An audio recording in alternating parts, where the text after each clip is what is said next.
Class 2nd. Today I am explaining the chapter named Have You Seen the Cuckoo Bird? It is written by Sapna Datta. She is an Indian writer who write a poem and story for children. Let's start. Have you seen the cuckoo bird? By Swapna Datta.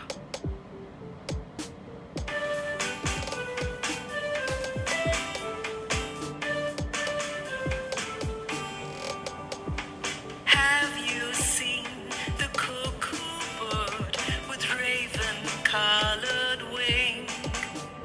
Although I haven't seen one yet, I've often heard him sing.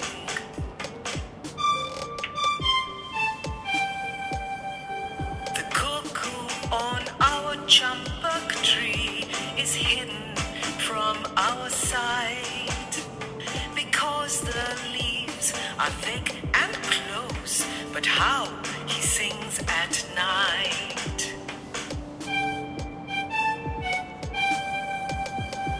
Cuckoo, cuckoo, says the bird, I may be dark, it's true, but there is not